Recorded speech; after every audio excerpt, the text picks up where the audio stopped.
Et à l'est de Venise se trouve la Via Garibaldi, l'une des avenues les plus larges de Venise, qui était autrefois un canal et qui a été comblé par Napoléon au début du 19e siècle.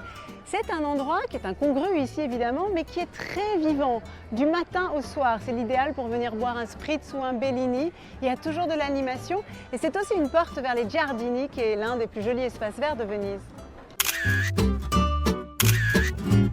L'Arsenal est l'un des lieux les plus emblématiques et les plus intrigants de Venise. 25 000 mètres carrés entièrement clos de murs construits au XIIe siècle, d'où sortaient tous les navires de la flotte de Venise. On pouvait à l'époque participer à l'armement d'une galère en achetant des parts qui vous donnaient droit à une part de la cargaison avec laquelle le bateau rentrait le plus souvent d'Orient. Alors évidemment, vous investissiez, vous aviez un retour sur investissement, mais vous preniez aussi des risques comme l'armateur, puisque le bateau pouvait être pillé ou pouvait couler. Finalement, c'est le système des actions, ni plus ni moins. L'Arsenal se visite, mais le meilleur moment pour découvrir ce site magique et majestueux, c'est de venir pendant les biennales d'architecture ou d'art contemporain, comme c'est notre cas aujourd'hui.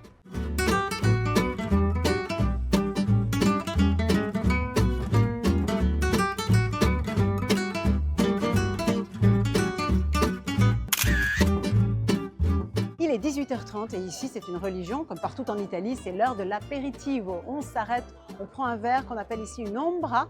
Alors, la tradition vient du fait qu'autrefois il y avait des vendeurs ambulants de vin et on disait qu'ils suivaient l'ombre du campanile sur la place Saint-Marc pour garder leur vin au frais. Et on mange des cicchetti, ça c'est typiquement vénitien, ce sont des petites choses littéralement.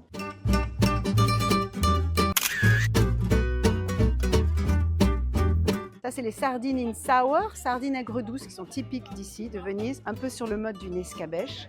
Et puis ici, gorgonzola et poire, des œufs durs avec des anchois et de l'asperge. Ça y est, on y est, tout en haut du campanile de San Giorgio Maggiore. Il n'est pas aussi haut que celui de Saint-Marc qu'on aperçoit d'ici, mais moi je trouve que la vue est plus époustouflante encore parce qu'on a la Giudecca, on a la lagune, les îles au loin.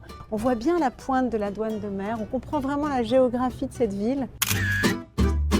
Et on a l'impression qu'elle est comme en apesanteur sur la lagune. On voit même l'île de Murano, juste en face. Et au loin, la terraferma. On n'a plus du tout envie d'aller, hein, vraiment. On est très très bien ici. La vita lenta e bella a Venezia.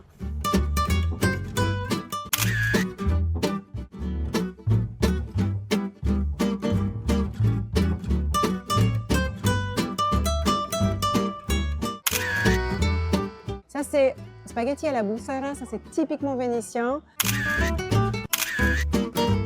Quand on commande un bucintoro, cela vient non seulement avec les pâtes, mais aussi avec des petits biscuits typiquement vénitiens, les aletti, et un peu de vin du Frioul, un vin doux, dans lequel habituellement on plonge le biscuit. Et après on plonge dans son lit ou dans un canal, au choix. C'est terrible, tous ces plaisirs concentrés en un repas. Comment vais-je résister? Je crois que je vais revenir tous les jours.